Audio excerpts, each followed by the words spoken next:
The air crackled with betrayal the night Marcus was fired. His damn kindness had cost him everything. Marcus Thompson, a black mechanic with hands that could coax life back into any engine, had worked at Hal's auto shop for a decade. His smile was a shop staple, his patience a magnet for customers. But Hal, the owner, saw Marcus's generosity-free fixes for struggling single moms, discounts for veterans as a threat to profit. "You're too soft, Marcus," Hal sneered that evening, his voice dripping with contempt. "This is a business, not a charity. You're done." Marcus stood frozen, the wrench in his hand suddenly heavy. The shop's fluorescent lights buzzed overhead, mocking his stunned silence. Fired for kindness? The words burned.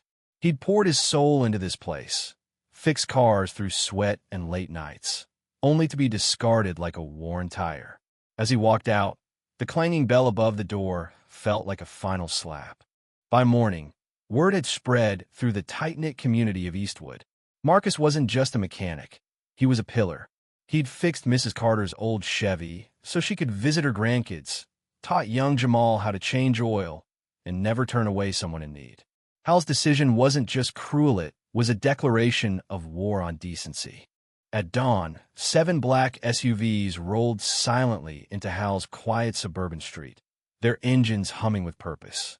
They parked in a tight formation. "Who the hell do you think you are?" Hal shouted, his voice cracking. His eyes darted to the wooden sign staked into his lawn. "Kindness isn't weakness." The bold, hand-scrawled letters glared back at him, a quiet accusation. "We're the people you underestimated," Marcus said, stepping forward. His voice was steady, but it carried the weight of years of microaggressions, of Hal's snide comments about his charity cases, of being passed over for promotions despite his skill. "You fired me for caring, but you don't get to fire this community." The crowd murmured agreement. Mrs. Carter was there, her arms crossed, her glare sharper than any tool in Marcus's kit. Jamal, now a teenager, stood tall beside her, holding a wrench like a badge of honor. The SUVs belonged to Marcus's former co-workers, black and white, who'd walked out in solidarity. They'd spent the night organizing, fueled by outrage and loyalty. Hal's face reddened. "You're trespassing. I'll call the cops." "Go ahead," said Lena, a fellow mechanic, her voice cool. "Explain why your entire staff quit. Explain why your customers are boycotting. Explain why you fired the best mechanic in town for being human." The standoff stretched, the morning air thick with tension. Neighbors peeked from windows, some joining the crowd. Hal's threats faltered as he realized the truth. He'd miscalculated. Marcus's kindness wasn't weakness, it was power. It had built bonds stronger than any contract, loyalty deeper than any paycheck. "I don't need you," Hal muttered, but his voice wavered. He retreated to his porch, clutching his mug like a shield. The crowd didn't move. They didn't need to. Their presence was enough a wall of unity against his prejudice. Marcus turned to the group, his eyes softening. "This isn't just about me," he said. "It's about what we stand for. We fix things, cars, lives, communities. We don't break them."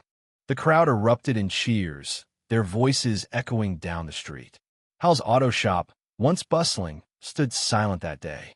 By noon, a local news van arrived, drawn by whispers of the standoff. The story spread: a black mechanic fired for kindness, a community that fought back. Customers canceled appointments, suppliers pulled contracts. Hal's empire of greed crumbled under the weight of decency. Weeks later, Marcus opened his own shop, funded by community donations. The wooden sign from Hal's lawn hung proudly above the door.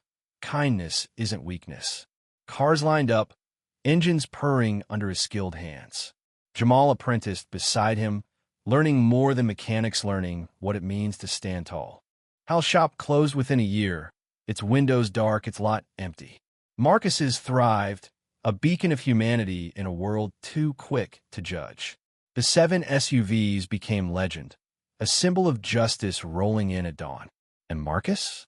He kept fixing cars and hearts, one act of kindness at a time. Thank you for listening. If you find it interesting, please like and subscribe to follow the next stories.